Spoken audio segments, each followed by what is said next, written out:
one more guest for this Tuesday edition of Bang the Book Radio. That is professional handicapper Rolf Michaels from WagerTalk.com. Rolf, how's it going today, man? You know, Adam, it's going great, and I just want to continue on for 1 second. It's the new year, so let's remind our bettors, shop, shop, shop. You guys were talking about those golf tournaments, and, you know, I'm sure the nice thing is the handicappers you have on, no, you never want to give the best number and have the listener always think they're getting the worst of the number.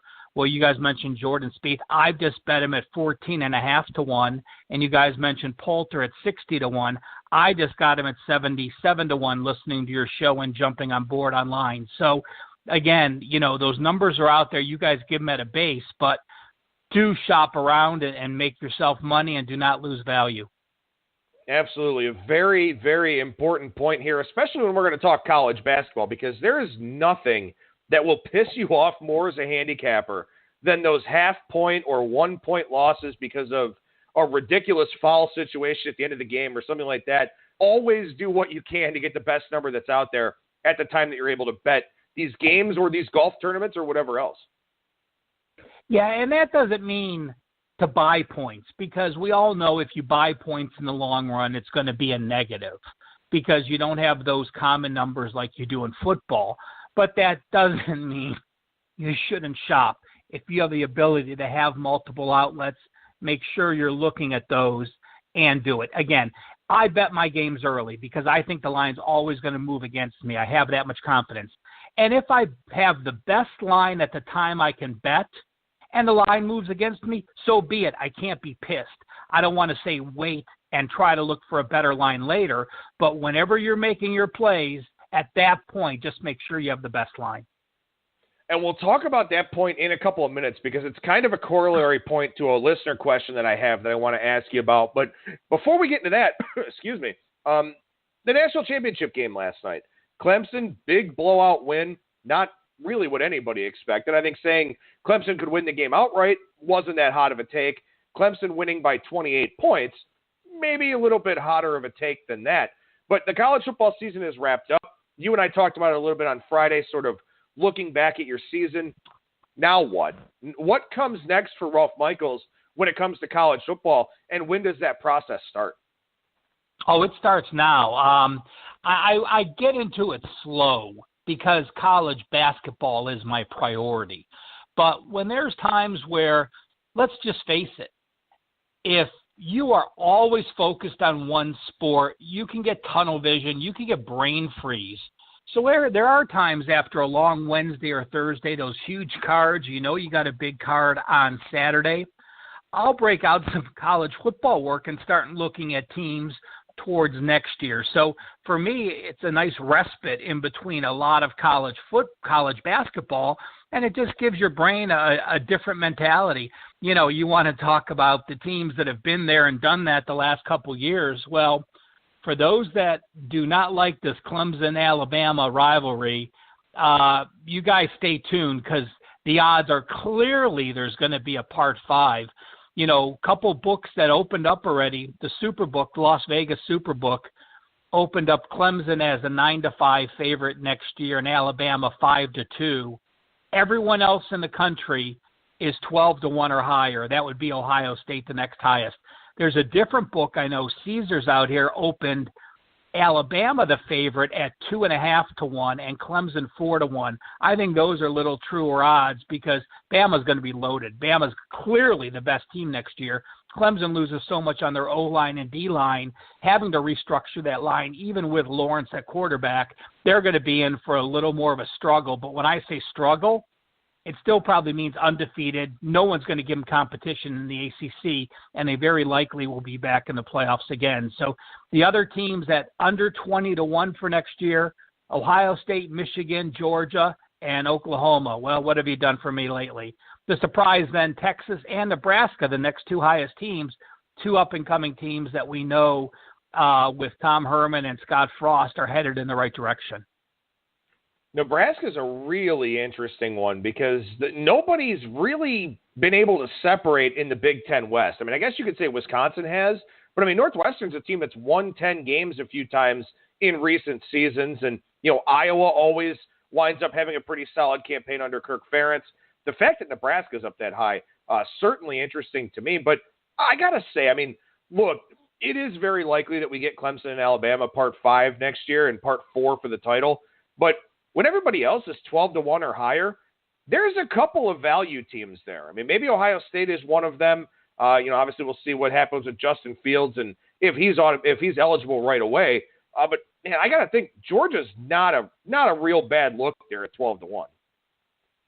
Yeah, I agree with you. It's anything can happen. And I think Bama, when I look at what they lost this year compared to what Clemson lost, I'd probably make Bama 3 times the favorite compared to Clemson to me. Clemson's a team where if Lawrence gets hurt, they're going to lose some games, period, next year. They don't have the O-line or the D-line. So taking a look at those teams that have those young quarterbacks that came on, we all know, we've seen now the game has changed. We now have quarterbacks that remember back to the Todd Marinovich days at USC. Since he was born, he never had refined sugar. He was born to be a quarterback from day one. Well, with these camps and with the training and with these coaches, these quarterbacks now have, we see Dwayne Haskins play 1 year and then all of a sudden he jots up from, nowhere to a Heisman top 3 and the number 1 quarterback taken in the draft. You see Trevor Lawrence coming up and playing as a true freshman. Well, we've seen that in the NFL the last few years. Pat Mahomes, after sitting out a year, what he's done. This year, all 5 rookie quarterbacks have started. So that progression goes from high school to college, where freshmen can now play, and it's transferred over to the NFL, where rookies never could play, and now we know Baker Mayfield and Lamar Jackson, and, those rookies can now play. So the game has changed, no question. It's not you lose a quarterback and, oh, my God, we're done for the next 2 years until that quarterback is a junior. You now have guys that can come in and fill that spot and play not only admirably, but to an all-conference level.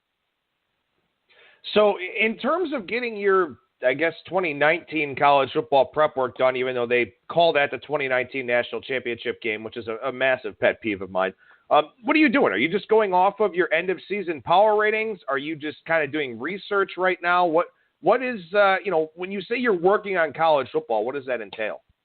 Well, what I do right now is I go in and I pull down all of the NCAA stats, and I break down how many teams, how many players started for that team, and of that, how many were freshmen, sophomore, juniors, and seniors. Then I break it down to offense and defense. That process takes me about a couple weeks to do. So I'm having actually to copy and paste 130 teams, divide it out, pull out all the starters, pull out the offense and defense, and then by each class. And then that gives me an idea moving forward what teams are going to lose. Right now, the old days used to be, back in the old Phil Steele days 15 years ago, you used to be able to pull down the final media guide. It would say these are the seniors leaving, and you basically had 95% of your work done. You knew who was coming back, and you knew who was gone.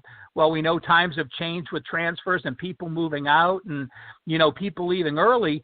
So now it's just a much more in-depth process keeping track of teams. But right now I get my base, I do my stats, I do the players that started games last year, and then that's my first step is looking at how many teams played, multiple teams underclassmen.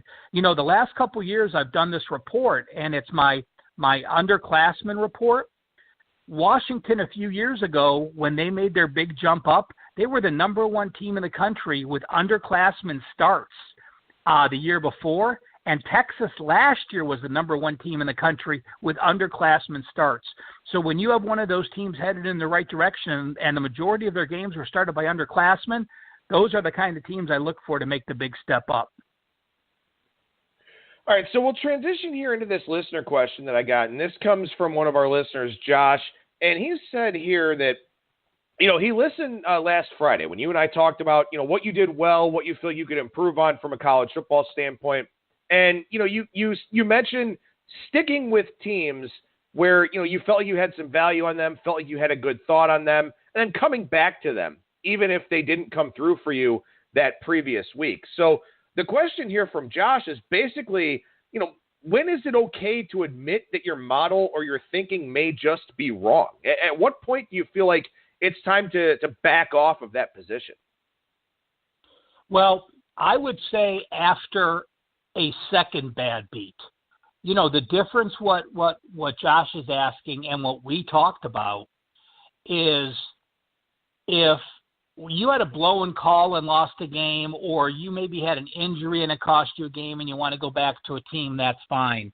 But when you can give the check mark and say, my team got outplayed, my team didn't deserve to win, my team didn't deserve to cover, and it happens a second time, I have no problems jumping off a team, and there's many times I won't go back to them, and that's a wrong thing as well. But even professional handicappers, a team can disappoint them so bad early that they just don't want to go back to them. But that's different than saying sticking with a team that you feel played well, sticking with a team that should have, could have, might have won, but maybe something happened down the stretch, and not playing them that week. So to answer his question, 2 bad losses, I have no problems backing off that team, because my mentality or my mindset on that team was wrong for one reason or another.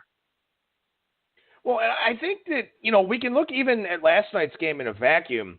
Yeah, Clemson won 44-16. Yeah, the game wasn't overly close from a score standpoint. I mean, Clemson moved the football at will. Alabama moved the football quite a bit in this game too. The problem was they turned it over on downs a few times. They, had they were at the 1 yard line, had a penalty, wound up getting moved back. Tua started the game in the session with a pick six. Just because Clemson won by 28 points and looked the way that they did, if they played that game again tomorrow, Alabama -2.5, Alabama -3, something like that, they're still a favorite in that game. And I think that's kind of the point that you want to think about here, is that even on the grandest stage, even with how great Clemson looked, even with how bad at times Alabama looked, if they played that game again, they're still a favorite. So you got to keep that in mind. You have to separate that, sometimes there's variance. Sometimes there are things that just don't really go a team's way. It doesn't mean that they're a ruined team. It doesn't mean that, an Alabama favorite that was, -230 on the money line is all of a sudden an underdog if those two teams played again. It just means that sometimes things happen, and you really have to separate, what is a repeatable trend against what is just kind of happenstance or occurrence. Brad Powers and I were watching the game together yesterday, and we went back and we talked about, something like the Ohio State-Purdue game, and I'm sure a lot of people remembered because it was national TV, and that final was 49-20. Again, Ohio State would be the favorite. Ohio State's the better team. Ohio State's going to beat them 7 out of 10 times in Purdue in that setting. And, it's a game that just balloons. And games balloon. People get on the road or people get out of sync and things just aren't clicking. So, yeah, that is a game where there's times when a team looks bad, that I'll often go back to them, because now you get a fired up team looking to play off a loss, and they were embarrassed. So that is a powerful handicapping tool. If they suck wind the next game and whiff, then that situation where maybe you want to back off them. But, a one-loss game like that in the Ohio State situation against Purdue, in that Alabama situation, it's just a game that got away. The team was motivated. The game plan just didn't work. I mean, there were some calls that were just, I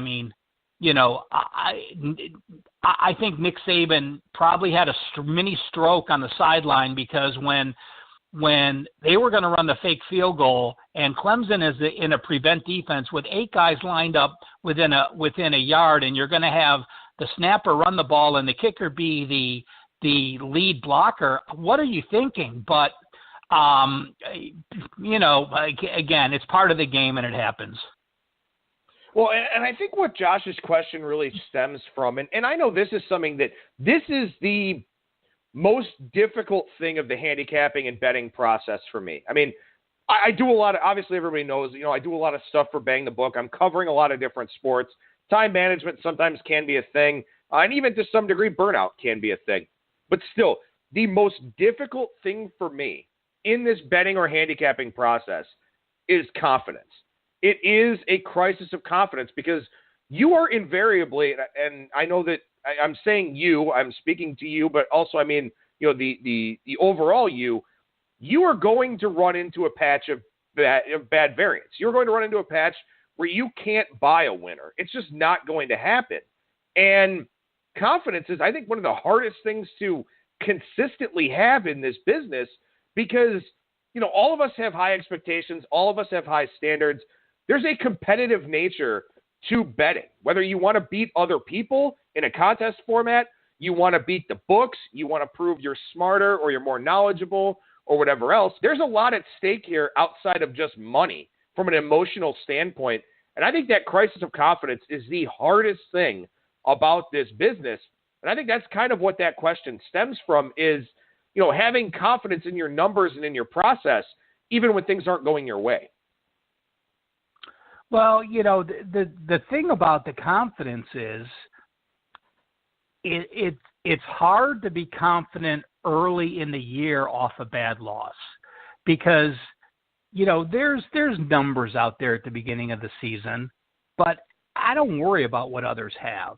I put in the amount of work and I feel my numbers can match anyone. So when early in the year you have a couple bad beats, then you scratch your head much more saying, are my numbers wrong or did the teams just not play up to their level? Later in the year, it's a little bit different. I mean, if you have a bad beat like Ohio State, Purdue, that situation. You know what's going to happen.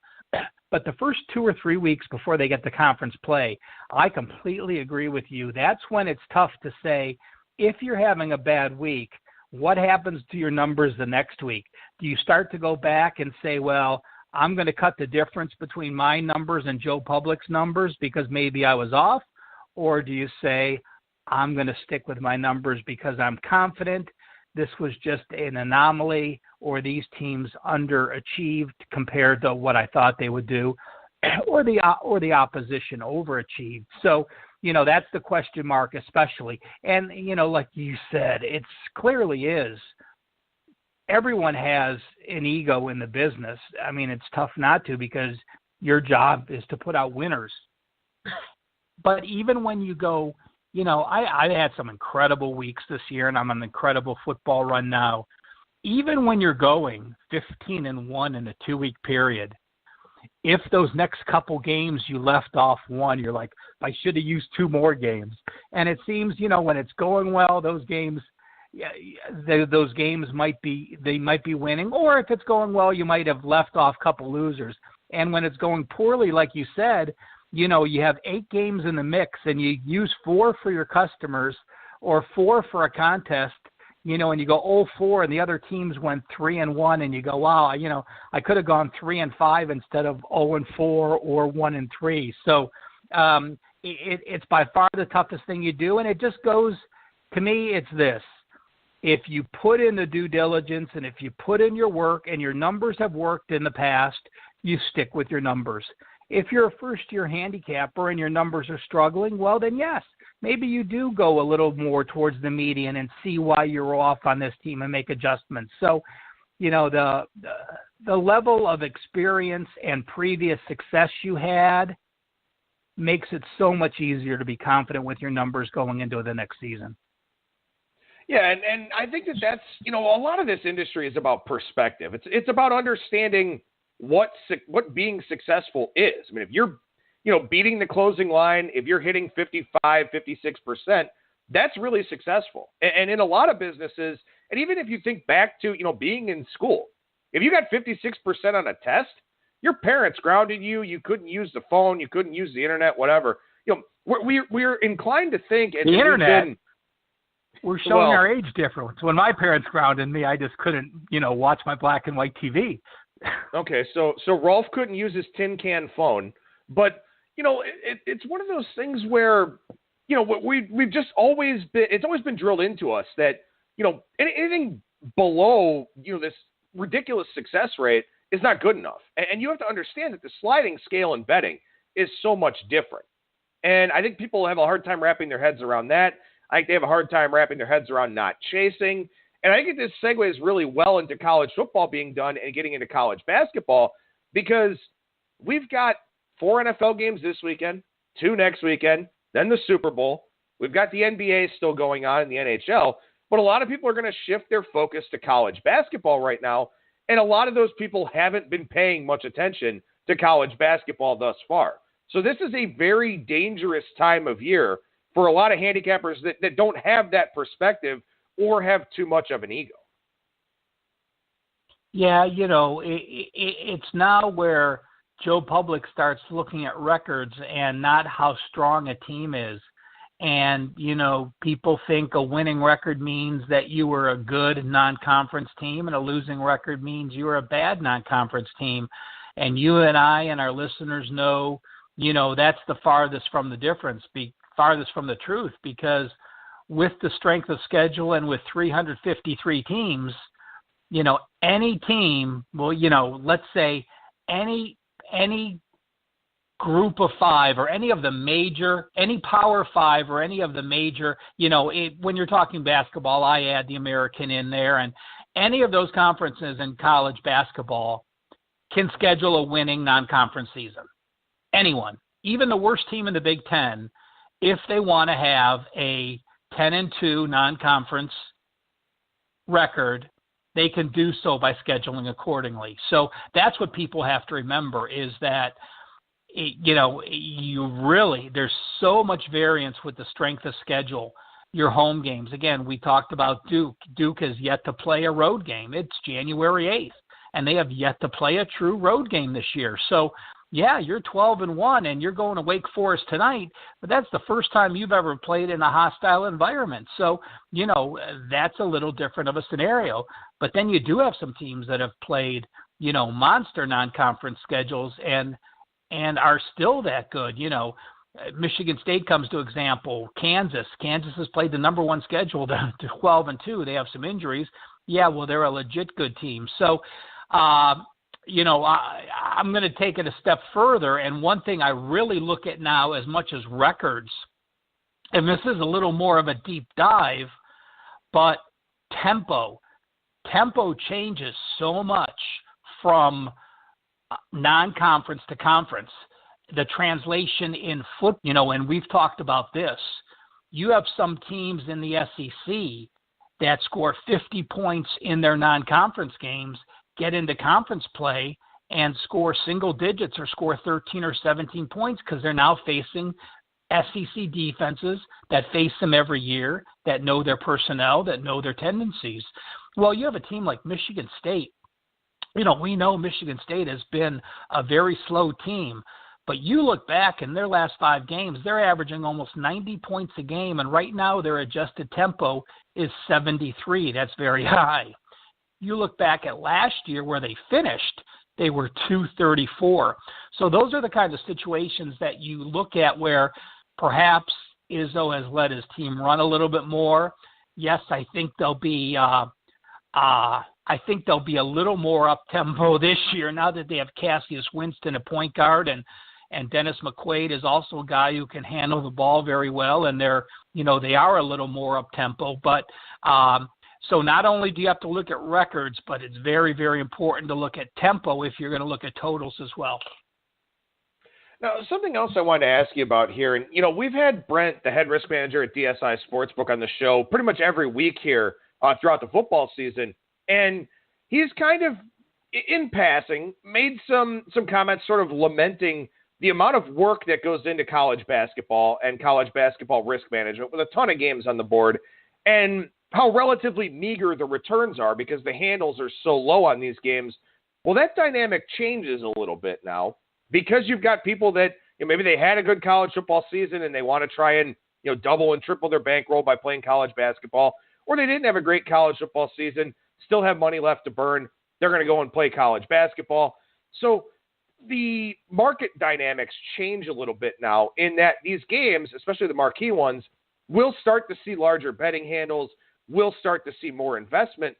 Does that change anything in the handicapping strategy for Ralph Michaels, knowing that there is more public money out there? Maybe some of these public teams are shaded a little bit. Does it change anything for you? It doesn't. I am aware, though, that I would say your top 20 teams, when they're a home favorite, you're probably laying a point, maybe a point and a half more than you should. So when you like those underdogs in those roles, don't be afraid to play them. But it doesn't mean if I have a team and they're a top 20 home favorite and I love the situation they're in, it doesn't mean I won't play them. Right now, there aren't, who are the fan favorites this year? I don't know. People, Michigan's undefeated and one of the best defenses in the country, but there's a lot of teams that hate Michigan. Duke, you have the love-hate relationship as well. There's teams that love Duke and there's teams that just hate Duke. Gonzaga is a team is going to be there at the end, and some people love rooting for the mid-majors, and some people say, oh, they've been there and done that. So while you have a lot of teams that have historically been favorites, we have new blood in that mix now. All of a sudden, Texas Tech is there playing well, and Tennessee is perhaps the best team in the SEC this year, and Nebraska is up there, and Iowa State. So, while there always have been some fan favorites, the Kentuckys, the Kansases, the North Carolinas, we're seeing a new influx of some other teams. So, maybe that adjustment isn't as much this year with the top 10 being a little bit different than it's been in the past. Well, here's something else I want to ask you about, Rolf, because, I think this is a very important point to make at this point in time for the college basketball season as well. You trust your numbers. We've talked about that already. You have a ton of trust in your process, in the amount of research, in the amount of work that you do. We are seeing some line moves in the college basketball market on a daily basis, obviously. Some of them relatively significant. Tonight, Indiana State's gone from 8.5 to a 5.5 point favorite. Valparaiso down from 4 to 2.5. We're talking about some of those single-digit numbers. Those are line moves that do have some significance to them. But you're trusting your numbers. Do you really get concerned when a line moves against you? No, because right now, you look at these lines and, the offshore books are a little bit different, but you can see when these lines open, Vegas as a market is just copying and pasting someone's numbers that opens. So, we have this market, as you said, we have this transition market.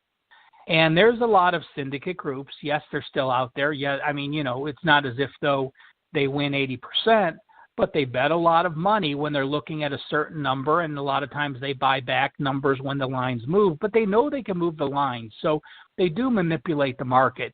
And to me, if I get a line move that is in my favor, I'm not worried. This isn't the days of, at least, I don't think it is, a day where you're going to have any Division I game fixed. There perhaps a player could be in on something, but if my number's there and the line is moving in my favor, I'm happy. I have customers that call me all the time. It's funny that customers would actually want the line to move against you. Like, people are betting with your side. They think if the line moves in your favor, something's wrong. What's wrong with this game, Rolf? When you have a big play, the line usually moves. There's people that play your game, and there's a lot of people that play your game, and the line moves the opposite way. But if that line comes down, it's like, what's wrong? Who's injured? What's going on? Well, it's just a line move. It's some group of people that bet the game. They like the game. They feel confident with their number. I feel confident with my number. Let's go head to head and see what happens at the end. So, if a line moves, I am not concerned. I do look, of course. Was there a late injury? Did something happen that someone got suspended that I missed? And that's a different scenario. But if I read everything I need to read and I know the situation of the players and the coaches and nothing's changed, a line move doesn't faze me at all. Well, and one thing I encourage our listeners to do here, again, we're going to have to dive really deep into college basketball, and soon enough it'll be the NBA and maybe some more NHL stuff here on the show. If there are any college basketball topics, anything team-specific you want to know about, of course, and maybe futures prices too, now that we're about but 2 months and a week or so away from March Madness, please hit me up on Twitter at Skating Tripods, or you can reach out at BangTheBook. We'll get those talking points here on the show, whether we crowdsource opinions or if you just want to hear from one handicapper about them. Definitely encourage you to do that. Reach out, because we want to make sure that we're covering a lot of different concepts for college basketball, the NBA, NHL, and so on. So, Rolf, as we wrap up this segment here, I know you've got technical and situational plays lined up for us. Let's go ahead and start with the situational play that you're looking at. Not sure if it's for tonight or tomorrow or when it is. It is for tonight. And before I get to that, Adam, I just want to mention one thing that I pulled up for the show, which I found very, very interesting. We talked about Duke playing their first road game tonight. Last week on the show, I played against West Virginia because they were making their first road game. There are only 5 teams of the 353 teams in college basketball that are shooting at least 5% better on the road than at home. That includes road and neutral games. So while we automatically assume that everyone plays better at home than on the road, San Jose State is a bad team. So they're a team that's played a couple games neutral that they did well. San Jose is actually shooting 8% better on the road than at home. St. Joseph's is 8% better on the road than at home. Southern Illinois, 6.4%. Villanova, 5.5%. And Nevada, 5.0% better on the road than at home. So, again, I really tell our listeners, you have to look at home-road dichotomy, but don't automatically assume that the better team or the team plays better at home. Situational is a team I really like in the MAC, the way they're playing. Ball State tonight. They're playing Eastern Michigan. Eastern Michigan was picked first in their division with Toledo and Ball State. It was really a 3-man race, but Ball State was really the third team in the MAC West. Well, they're 10-4. There are 4 losses this year to Purdue, Virginia Tech, Alabama, and Evansville, all 4 losses away from home. Again, Eastern Michigan is a team that people thought would be there. They were a 22-13 team last year, made it to the postseason. And this year, though, they have really struggled. They are off a home defeat against Buffalo. This is Ball State's MAC home opener. The place will be excited.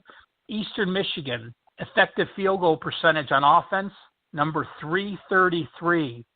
Eastern Michigan, effective field goal percentage on defense, 295. Ball State big. Well, and you brought up a good point, and let me touch on this real quick.